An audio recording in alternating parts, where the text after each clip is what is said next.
very lucky to be in that thing, and I appreciate my career, and I every day, in work environments, I draw parallels to that, as to how can you motivate other people, how can you get the best out of them, how can you apply what I've learned in rugby to the professional environment. You said last month on LinkedIn, I didn't just get back on track, I rebuilt the damn track. I really love that intention. Where are you today in terms of your comeback journey? And tell me how that started. Before we start this podcast, will you please like, follow, and subscribe to the Right Place podcast right here on YouTube, Spotify, or Apple Podcasts. Rudolph and I would also love to connect with you on LinkedIn, so look us up there too. Thank you. Cheers. You're at the right place. Today I'm talking to Flip van der Merwe. He's the managing partner at Level 6 Consulting in France. He's a founding member of the Lekker network like myself, and he's also Springbok number 818, where he played lock and had 36 appearances for the Springboks. Flip also played for the Cheetahs, the Griffins, the Bulls, and rounded off his career at Clermont in France, where he still lives today. Flip believes that routine is the biggest cheat code to success, whether in business, fitness, love, or mental health. The small increment improvements we make are what gets us ahead in the game. And we all know that life is a game, and this is the right place to unpack that with Flip. Welcome, Flip. This is a treat for me. Thank you so much for your time. Yeah, thank you very much, John. It's great to be on you. I'm a big fan of your podcast and the insights you give. And well done on the Griffins. That's not a lot of people that pick up that I've played one match for the Griffins. And almost gave up my rugby career there. I thought that was the end. Yeah, you can't leave off the Griffins. Eh? They've got a special place in the rugby history of South Africa. Teams like the Pumas as well, the Griquas as well. These small teams that also have their space in the South African rugby landscape. And talking about rugby, Flip, we're a few days away from the first Springbok game of 2025. The Boks are taking on the Barbarians at Cape Town Stadium. Myself and a couple of other Lekker Network members are going to meet up there for a drink before the game. And we're all 15 years away to the day when you made your Springbok debut against France on the 12th of June, 2010. What do you know about that day? The Boks won the game, but it didn't quite go according to plan for you personally. Yeah, 15 years. We are getting old now. It's quite a funny thing, John. Is the day itself don't remember anything almost. Not to sound like a shabal or raise awareness for mental illness, after rugby, but it went past so fast, and I think the adrenaline that pumps, you can't remember. I can't remember singing the anthem. I remember some funny things, about checking if I have my boots in my bag about 7 times the morning, because you just don't want to. It felt like a dream being called up the whole week leading up to being called up for the Springboks. I was on my yearly camping break in the middle of Namibia on a sand dune, getting calls from, back then it was Vaney Stradom and a guy called Charles Wessels, who's the logistics manager for the Springbok. And Charles Wessels left me a message.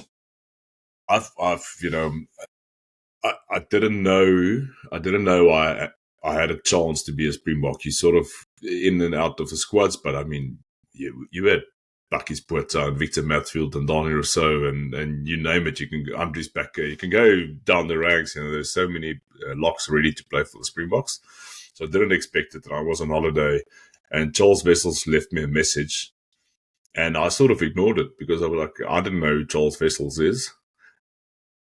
And he left me a random message in Namibia telling me you need to rock up and be in Cape Town on Monday to train with the Springboks. And I just thought, this must be a joke. And, later the afternoon, we went for sundowners on top of a dune there near Saldanha Bay, a beautiful area of Namibia.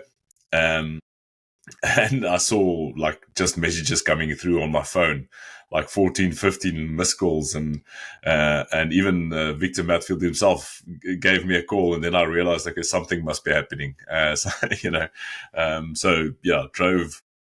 Drove the 18 hours from Saldanha Bay to Cape Town on a Sunday evening, and that week was just a whirlwind. But yeah, as you said, got a yellow card in the game. Not that great. Yeah, it was quite interesting. I mean, I actually watched the highlights of the game. PSP scored a try in the first minute of a Brian Abana takeaway. Gia Aplon was in top form. He got 2 tries. Athro Steenkamp, the legend that he is, also got a try. And yeah, a yellow card. And from the now infamous Bryce Lawrence, who was the referee in that game. But Flip, luckily you turned it around in your second game, which was a couple of weeks later. The Boxers, Italy in East London, came off the bench. You scored a try in your second test. And that must have made you feel a lot better about your Springbok career so far. Yeah, it is. It was a funny situation. I obviously was new to the Springbok setup, and coming into a very experienced side. Big part of the side that played, they were champions in 2007, won the Tri Nations 2009. Jake White was fired and Peter de Villiers became coach, and there was sort of a uncertainty about what's going on. If you hear some of the senior guys reflecting on that time, they felt it was a horrible time. I felt that we were top of the world, but to tell you, that 2010 French team was almost as good as they are now. They went to Grand Slam in 2010. They won the Grand Slam. They sent the big dogs over to play.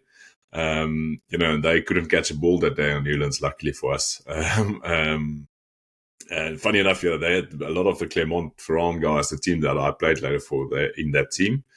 And later on, as you said, we were lucky we played Italy in Witbank, if I'm not mistaken, and was lucky to score a try with my old South African Springbok captain John de Villiers on my back. He pushed me over and we scored a try. It was it was a good moment. And now, Flip, you come from rugby pedigree. Your dad, Flippy, played 6 games for the Springboks at prop. I think in the 80s, your brother Francois played for Western Province and then in France for a number of years. How did you support each other during your various rugby careers? I mean, obviously, you and your brother were young when your dad was playing, and then obviously your dad must have been so proud to produce 2 amazing rugby players. Like, tell me about that dynamic growing up in a rugby family and supporting each other. Yeah, very interesting and a good question, because you get this perception, because my dad played, we were fed rugby from, a very young age.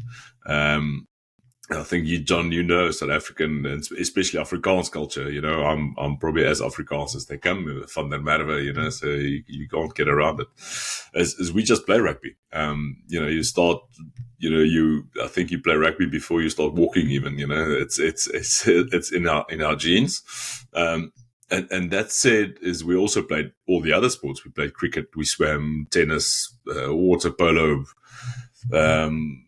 You name it, we did it. That was just athletics. That was just the thing that everyone did. All the kids were like that. It's a little bit different than today, where everything is so focused and kids must be professional almost from a young age. And then that said, is like never one day that I feel the pressure of we have to perform because my dad played rugby, or he pressured us to play rugby. My dad was always involved with rugby, and obviously as a young kid, that's the best part, to go to a game or to, be part of a training. And when I could start to remember, because they played very few Springbok matches back then. I think in the 10 years he played, I only played 6 test matches, for political reasons.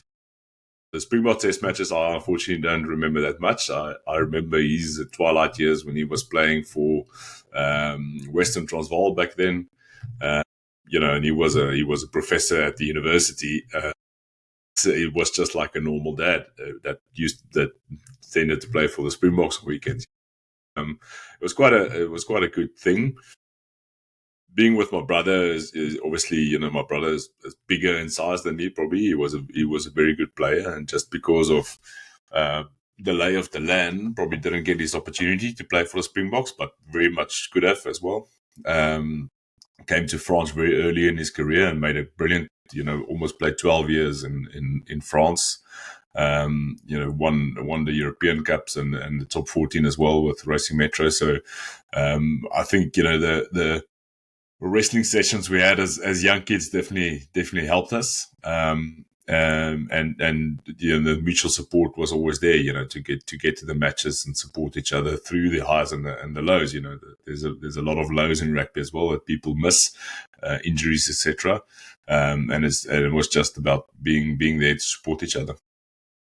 No, that's wonderful to hear, Flip, and it's wonderful to hear about the support, and that you can be happy for other people's success and your brother's success. I'm sure he was happy for your success as well. Flip, we could obviously unpack rugby for hours and hours. I mean, there's everyone's got an opinion. Everyone's got a favorite game or favorite moment. But I mean, you having been in the ecosystem of professional rugby, the ups and the downs, the injuries, the people you meet, the things that happen. Looking back now, how would you summarize your career and the path that it took in a few sentences? Yeah, it's an interesting question. To summarize, I would say lucky. I was very lucky. I was a bit of a late starter, in normal terms. That I signed my first professional contract only at 24 with the Bulls, and then 6 months later, I was a Springbok. So very much being at the right place at the right time, and having these mentors around me, being able to learn from a Victor Matfield and a Buckies and the coaches, the Frans Ludekers and Johan van Graan, we're seeing how well he's doing. He was a junior coach then when we were there. And to learn from these guys and be around these guys, Piers Peace, etc., and be an environment and being pulled up and being to the best, being able to perform to the best that you could perform. So that's very lucky to be in that thing, and I appreciate my career, and I every day, in work environments, I draw parallels to that, as to how can you motivate other people, how can you get the best out of them, how can you apply what I've learned in rugby to the professional environment. It's been quite interesting doing research on you and having a lot of your statistics. There's quite a few cool rugby websites out there who break down every game and whatever happened and who did what and why. Were you big on data during your rugby career? Were you into the stats, the carries, the meters made, things like that? John, it's an interesting thing because we were sort of at the intersection of what the technical game that got today. The money ball, almost as they call it, is like we had coaches that said stats you don't mind about stats, it's about the scoreboard, but then at the same time lucky to have played under a guy like Rassie Erasmus, who was even when he coached back in 2004 way ahead of his time in terms of that, in terms of the time you spent on the floor after a tackle to get back up on your feet and be usable, as a player. He was able to measure that up until later to the Bulls, which was quite scientific around the time you spend on your legs to be fresh.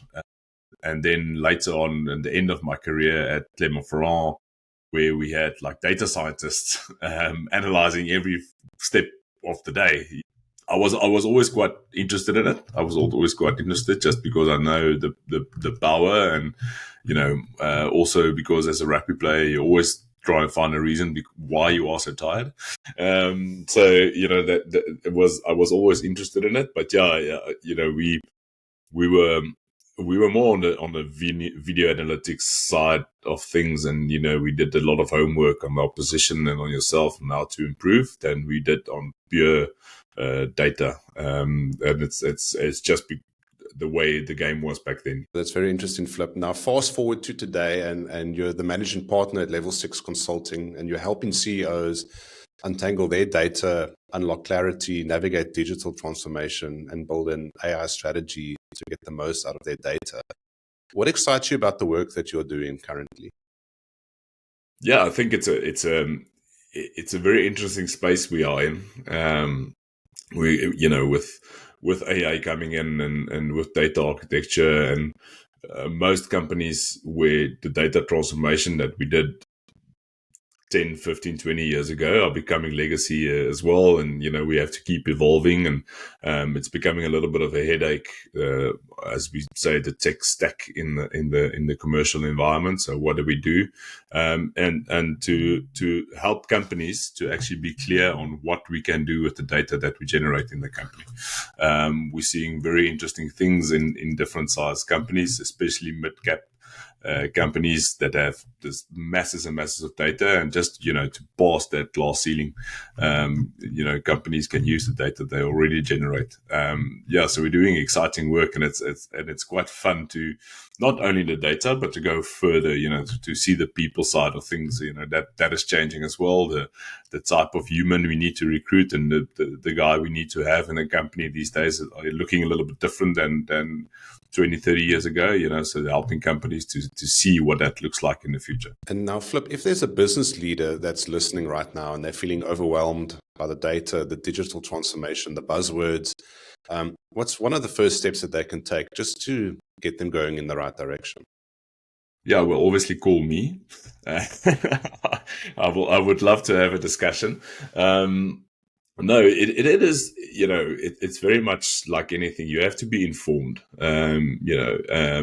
The difference between being informed and overwhelmed is very crucial these days. You can't be an expert on AI, going through a few ChatGPT prompts and say, okay, now I know everything, and I'm gonna lead my company in a new AI era. The things we know today, tomorrow is old news, so you have to keep evolving, and that's where the strategy part comes in. As with anything in life, is having that North Star, knowing where you're going as a company. I think that's very important. And for leaders, that often feels a little bit overwhelming. It's like, okay, well, I have to do this, and my day to day can get a little bit clumsy, and that's where the use case for consultants still comes in. They're still useful to get into your company with have a fresh set of eyes on your company, on your operations, and sort of guide you as to where's the ideal environment for my company to go to. No, I think that's very true. I've also been in the consulting space, and they definitely do have a role. I think there are some bad apples in the consulting space who give everybody a bad name, but not all consultants are bad. And now you emphasize that strategy without execution is useless, and I 100% agree with you there. How do you ensure that your strategies get implemented and are not just a nice to have document, they get approved, but then they ultimately shelved? Yeah. 100%, John. We're all aware of this. 70% of all strategies, they're not executed. They just, stay there in a file somewhere on someone's computer. So it is about being practical for me. It's not having this pie in the sky dream and selling it, just billing more hours as a consulting company and doing copy and paste of what you've done for another client, because that sort of works and the logical thing. And after charging X amount of millions of dollars, saying we're going to cut costs and increase profits, that's not the cookie cutter doesn't work as a consultant. So if you want a strategy that's practical and implementable, that you have to work with a company to see what they are capable of doing with what they have. It's good to make a company to make them dream as to where they can go, but we have to stay practical and design strategies that's achievable for the type of company that we're working. And now, Flip, definitely a bad strategy would be to put AI on top of bad architecture. And you told me previously that that's like putting a cherry on a cake. What do you actually mean by that? Yeah, so John, as we all know, you can't build a house without a foundation. If we don't know what's going on, within our company and why we're not getting the results for the AI that we want, just implementing an AI automation tool to do reporting, for example, is not going to solve the problem. We have to look deeper. We have to see how data is generated and how our architecture is structured. The AI is a very good vanity tool, and executives like using it to put their company and to use it as a marketing effect to get some news out there, and have a little a report on LinkedIn and say, okay, well, our company is doing X, Y, and Z with AI, but actually you're just adding more complexity, and somewhere there's an analyst that actually have to work in a day to day, and are you making life for them easier, or are you making it more complicated for them? Yeah, and talking about AI, Flip, you told me that you build in an AI readiness assessment. What is that about? What are you hoping to achieve with that? Yeah, it is, John. So we obviously get a lot of questions. Is how can we use AI? We want to speak to executives about data strategy, and the first thing they say, they are interested, but what can we do with AI in our company? AI has a big influence. AI, we're seeing SaaS companies, becoming zero value now because basically everyone can code anything these days. So it's a valid question. What we do find is that there's an easier solution than going through a 6 months or a 1 year consulting project to find, okay, well, you're not ready. So we can save executives a lot of time by doing a sort of a checklist, running through key stakeholders, having these discussions with them, and instead of doing a long project, we can have a standardized a template that companies go through and assess their readiness. And I think that is already having a lot of impact. We're doing it actually with a few Lekker network members, to see if we can have distributed simultaneously and have a bigger outreach, and obviously give everyone a fair chance to have access to the report, and gives us a better lay of the land as to where companies are in terms of AI readiness. That's very interesting, Flip, and I think that just helps the business owner get some sort of comfort that you're on their side. There's a lot of stuff going on and they can easily be overwhelmed. So if you can just give them a bit of a journey that they can go on with you and say, look, this is how we're going to take you from zero to hero in terms of AI, in terms of your data, then it can really be a good fit for any company out there. Now, if the company is saying that they're data driven and they're ready to really jump into data, are there any good signals that you're looking out for, or touch points that will give you comfort that these guys are ready? Yeah. So the big part would be the data capturing. So do you actually know what data do you have in your company? That would be a big part. And the other one would be, what is your objectives? What are your goals? Why do you want to become a data or an AI driven company? We want to automate a lot of the day-to-day tasks. But you have to think about, if you automate a lot of these tasks, doesn't mean, people are going to get bored in certain things. Is it going to make some jobs redundant? That's not necessarily the place that we want to get to. We want to be clever, and we want to be logical about what you do. So it's definitely having those objectives. Why do we want to be AI driven? Why do we want to be data driven? So, if you start understanding, if you can understand that why, and if that's a clear answer, it's the first step. And then the second step would be, how do we capture data? What data are we able to capture? Where do we store it? How can we use it? Easy questions to answer. And I bet you 95% of companies can't answer those questions today. No, that's very interesting, Flip. And when you're going through this process with the company, are you also building in allowance for training and change management and things like that? Because, people have been doing things for many years the same way, and now you come in, change everything, change how they capture data, change how they process data. How are you handling that? Yeah, so the people part for me is very important, and obviously, we touched a little bit on that, and the fact that I was a rugby player and I've been part of these high performance environments, I can see the difference, and I'm a living example of it. The difference, the same person can make when he's in the right, or she's in the right environment.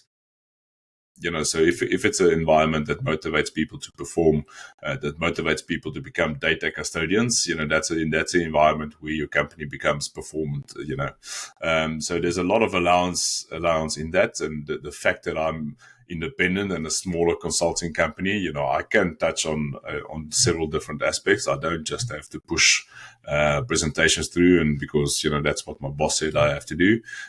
We definitely have a big look at the people at the people aspect, at how data is captured, and to give you simple user examples. We've worked with a client here in France where the data in the field was still manually written on papers, and they sort of struggle to understand, but why, it is on a gas pipeline, they can't automate, incidents. So, that's just a simple practical thing that you have to go, but you have to drill and you have to be in the field and you have to speak to the people, working down the line on the data. So there's a big allowance for the people. And then, as you say, the change management. How do we work with the new technology? How do we educate people? How do we train people to, work with new technology that's going to appear on my computer tomorrow? I don't want to be left out in the field, and they still need to hit their KPIs eventually when you leave.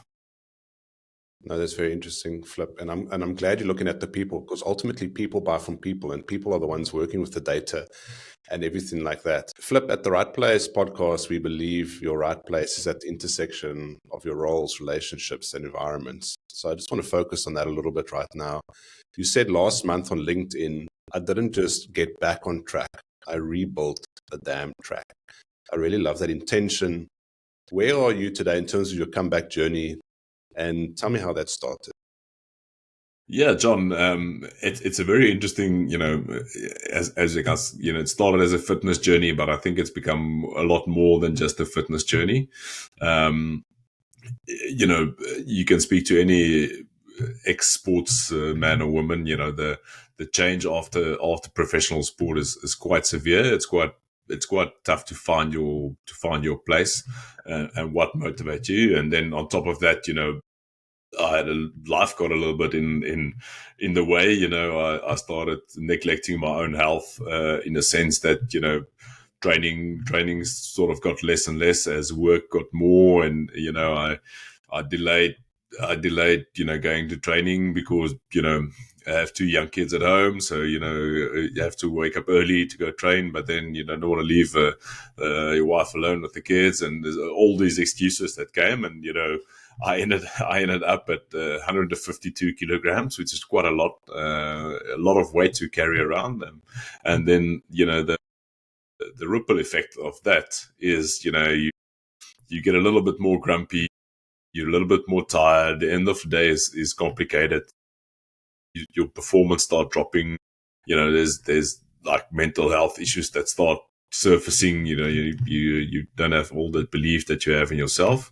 And I've actually had a very good friend that helped me get back on track, in Stefan Weyers, who's been with me all my life, and just step by step, as we spoke earlier on the incremental values, just day by day, do little bit things that you start amazing yourself. Quick example, yesterday I had sort of a bad training day, but I still did 10 kilometers, of running, which, it just goes above my head. When I started out, I could barely walk 1 kilometer, without being out of breath. So, it is about getting someone that backs you, again, that guides you on the right way. And then, you start amazing yourself, and you start looking back, and everyone knows, when you start doing well in sport, you're a little bit more motivational, and you're a bigger pleasure to be around for other people as well. That's wonderful, Flip. It's a wonderful testament just to the power of these incremental steps that you're taking, and replacing bad habits with good habits, and almost just getting out of your own way and just focusing on doing the right thing. Exactly. And Flip, I really look forward to seeing what you're going to do with it. I'm sure you got some fitness challenges up ahead of you. What's actually on your radar in terms of using this newfound fitness? Yeah, so I no, I can't get the right word. I've got the French in my head. I went for. I'm going for an Ironman at the end of August. So the half Ironman, 70.3, 2 kilometers of swimming, 90 kilometers of bike, 21 kilometers of running. I had to do so. If I do something, let it be severe. Let me test myself against the best. And it's going far. It's going well so far. The data is showing that I will be able to do it. It is quite a big challenge. It takes a lot of time, but it's if you put yourself to the extreme, that's where you test yourself, and the ripple effect on that, on business, on relationships is great at the moment. It's the cycling part is actually extreme. It's such a good networking space. It's crazy. But yeah, and then use that as sort of the foundations of going into the future. I want to stay sort of an athlete or fit person. As I said, I've got two young boys, and I need to run after them soon. So they're all over the show, and keep fitness as a foundation for the rest of my life. Excellent, Flip. Wish you all the best. Look forward to seeing the photos on LinkedIn really, really soon. I will keep you guys informed. Yeah. Awesome, man. Awesome. Now, Flip, the network of a Springbok must look quite interesting after time. I mean, you have your school friends that grew up with you before you became super famous in the Springbok and the Blue Bull.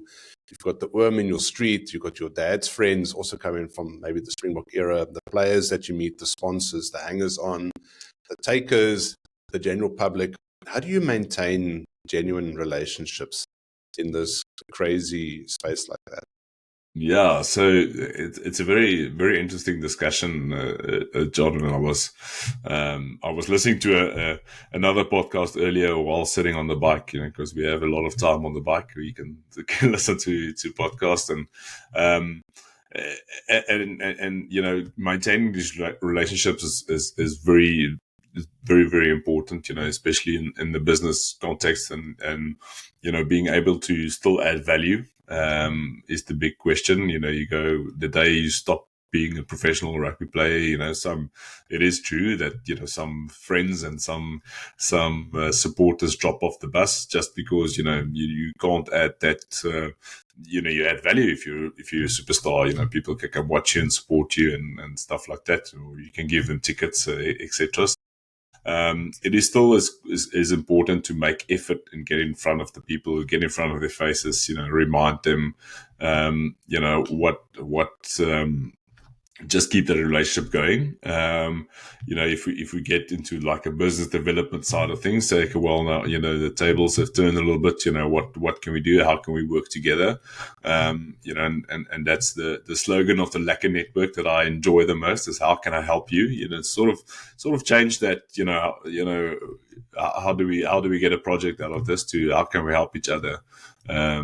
Add value, so it's a lot of work in maintaining that relationships.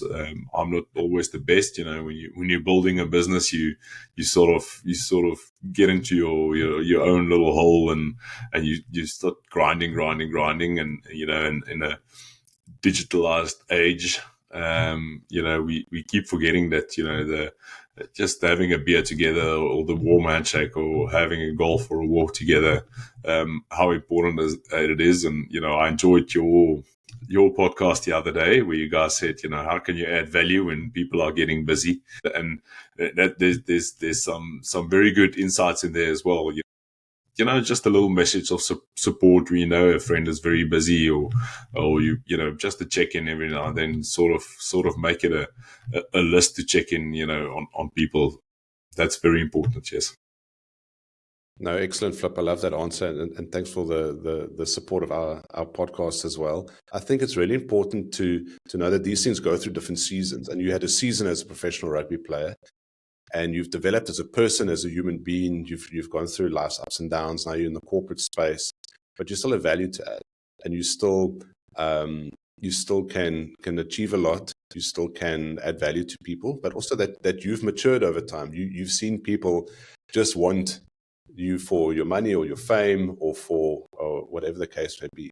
And if people treat you like that, then you've got to believe in, hey man, this guy's showing me a bad side of things, and I don't need this in my life. So I can just ignore them and focus on building these genuine relationships, like you said, Exactly. Yeah. you activating within in the Lekker network.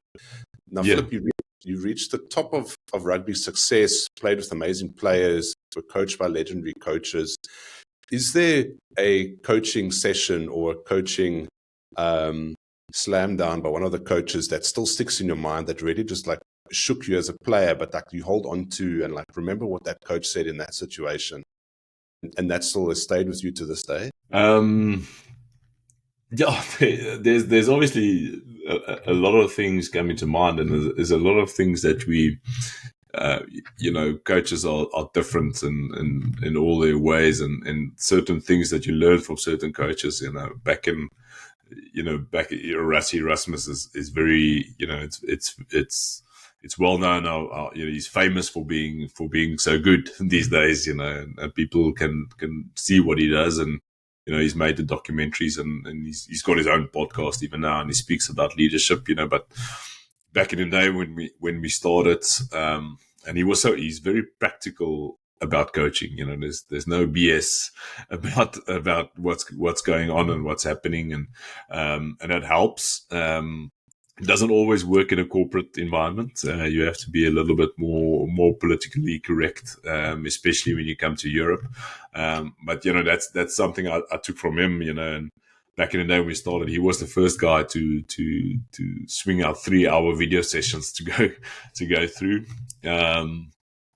I had Heineke Meyer as a Springbok coach, who's a very visual guy, who tells like 3 stories per training, before a game going out, so there's, there's a book to write about all the stories that he had, but, a lot of very good examples that you can use, but, and we had characters like Vaney Strydom as our team manager, at the Bulls, who could always summarize a situation and help you out of it, and we had one particular time we were top of the world, but we were we had like a pretty poor sponsor at the Bulls, and when we got our kit, you could see everyone's a little bit disappointed, so because these things look like they came from a street corner somewhere, and he just said, and excuse the language, but he just said, we all know this is shit, but everyone doesn't need to say that it's shit, and that sort of summarized what's going on in a company.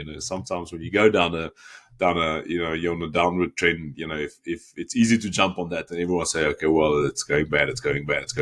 But, if you don't come up with a solution, or you just, you're not the North Star, you have to tell people, we're actually here for a real job, so it's a lot of things that relate, and had, as you said, had a lot of great coaches. Excellent, Flip. That's very interesting. Now, Flip, for every Springbok that had a successful career after sport, there are still a few that fade into the background. They don't necessarily get endorsements or a corporate job. They are not on TV.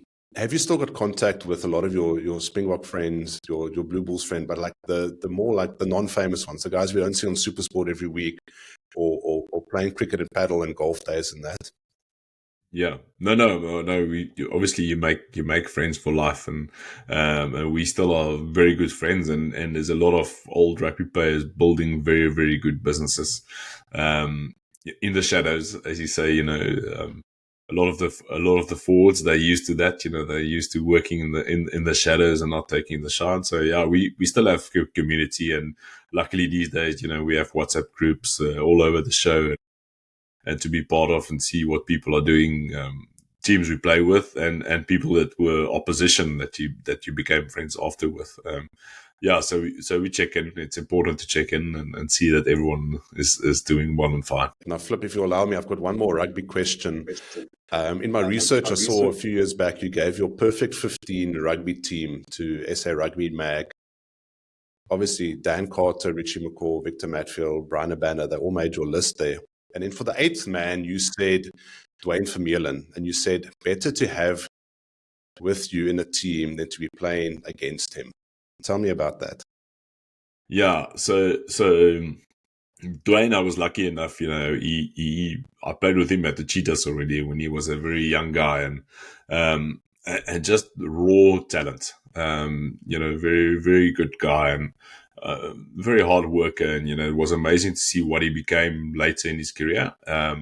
We didn't play together as much for the Springboks, because I think he was sort of still growing his beard, back then, and and he had to wait for his turn because there were other great players, guys like BSB, etc. too, that played above him, So yeah, Dwayne is such a great player and such a good guy. Definitely a very good person and leader to have in the team, and that's why it makes perfect sense why Rassie chose him to stay in the mix, especially guide the young guys in the Springbok setup. I think it's a great guy to have on the team, not just as a physical, very Thor-like player, but also as a mentor and a leader. Lekker Flip, that's great to hear.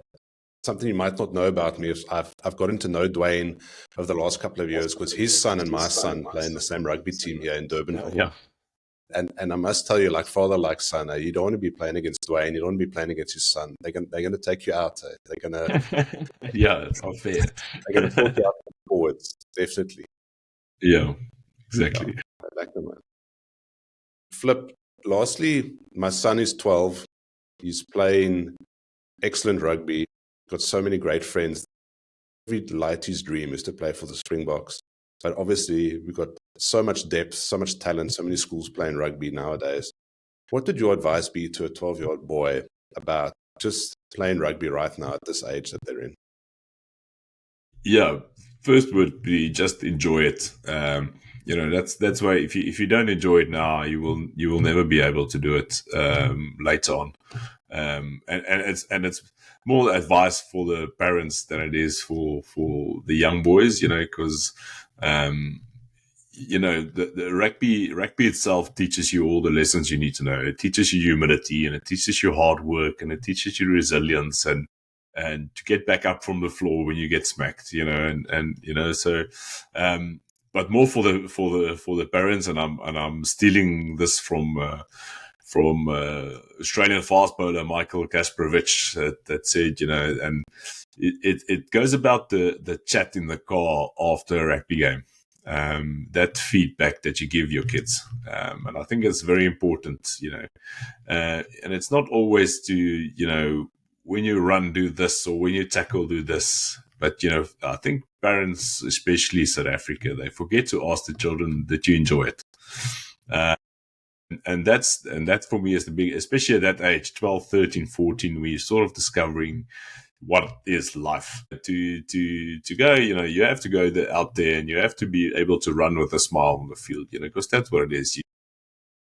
John, when where we are now, you often, sometimes when you play golf, you get to enjoy with buddies and have a smile, but the life out there, you don't get to run around with friends all the time for free. So just young kids, just enjoy it, just running around, especially now in Cape Town in the mud, rolling around, it's the best time of your life. So yeah, just enjoy it. Love that answer, Flip. Thanks so much, man. Appreciate that. Now, Flip, like me, you were a founding member of the Lekker network. Tell me about your experience so far and why you joined originally. Yeah, no, I love the Lekker network, and I believe in South Africa. That's the best thing, and I believe that wherever we are in the world, we make a difference. It was about getting out of your own network and getting to know more people, and people having influences around the world, and so far, well, John, like this discussion as we met over the Lekker network, and it's just been incredible. South Africans are Lekker people. I think it is definitely a networking environment with a different type of spice.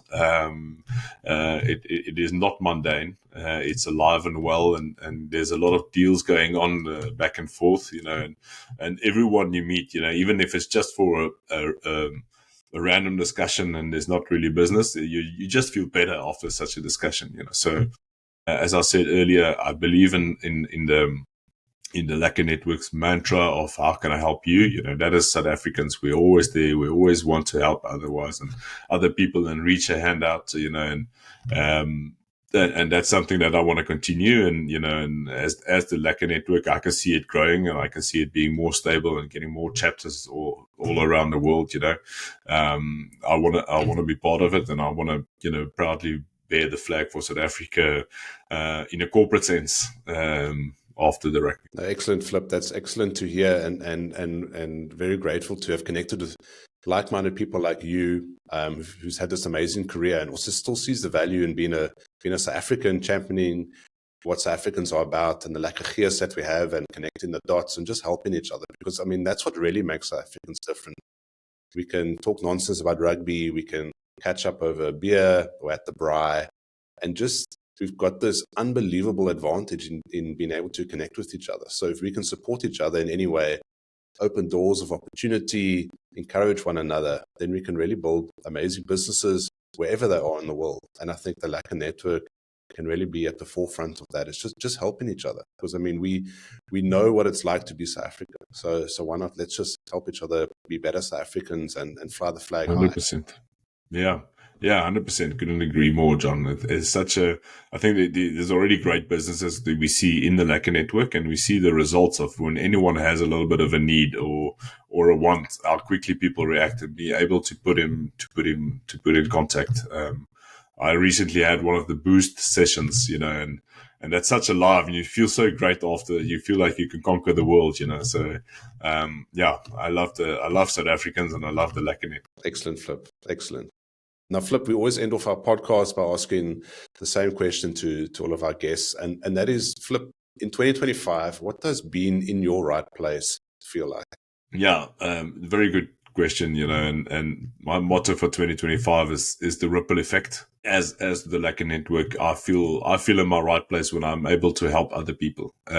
You know, so whether it be kids or whether it be in the corporate environment, or, you know, whether it starts at home, you know, and what means being able to help other people is that you need to be in a good situation, you know. So, you know, I'm looking after myself, and by looking after myself, I can look after my neighbor, and I can look after the community, you know. So that definitely is my right place, and it's not a perfect science yet, but yeah, we're definitely working towards that, and helping other people, and creating that ripple effect of just being good. You know, the world needs more good people.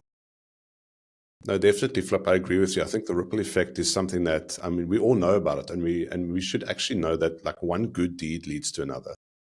And sometimes we're in a situation where we want to choose vengeance, or we want to choose to go and sulk in the corner. But what's the next right thing that I can do? What's the next good thing I can do? Just to change things around. And that might lead to something amazing happening further down the line or right around the corner. So I really believe we collect these moments of doing the right thing, putting other people first, being helpful, being useful. And all of this builds up. I mean, the universe has an amazing way of rewarding you somewhere down the line. And it might just be someone just sees a different side to you, and like, oh man, I just thought you were a rugby player and you had no time for me. But you gave the person the time of day, or you helped them with a small problem. And maybe they end up helping you one day as well. So it really works both ways. And it's a wonderful way to live your life, I think. Yeah, 100% agree with that, John. You know, and I heard this somewhere, and I don't know where it is, but, you know, South Africa and the world needs to move. You know, we sort of forgot our neighbor. You know, we moved away from knowing the guy that lived next to you and being able to help them. You know, and that's where, in a time of need, you know, you definitely need to know your neighbor and treat your neighbor. And that's exactly what you said. I love that. I'm going to use, what's the next good thing I can do? 100% Flip. This has been a fascinating discussion. I really appreciate your time and talking to you today. If people want to connect with you to learn more about you, what you do, what Level 6 consulting can offer them, what's the best place to do that? Yeah, you can reach out. I'm pretty active on all the social medias, you know, LinkedIn, Instagram, even Twitter every now and then, or X as they call it. Yeah, reach out, or, you know, join the Lekker Network. I'm on there, and we can have a chat. very much looking forward to what comes out of this. It was great speaking to you, John. Thank you so much, Flip. Ladies and gentlemen, this has been Flip van der Merwe, the legend himself. Please connect with Flip on social media. Send him a DM on LinkedIn. Please remember to like, follow, and subscribe the Right Place podcast wherever you're listening to this. Please share this with your rugby friends, the Blue Bulls, the Cheetahs, and don't forget your Griffin friends as well. Share the podcast with them. Thank you so much, Flip. I really appreciate your time. Yeah, thank you, John. Good luck to everyone out there. Good luck to the Springboks this weekend. I hope you have a great season. Awesome. Thank you, Flip. Thank you, ladies and gentlemen. We'll see you next time at the Right Place. Cheers.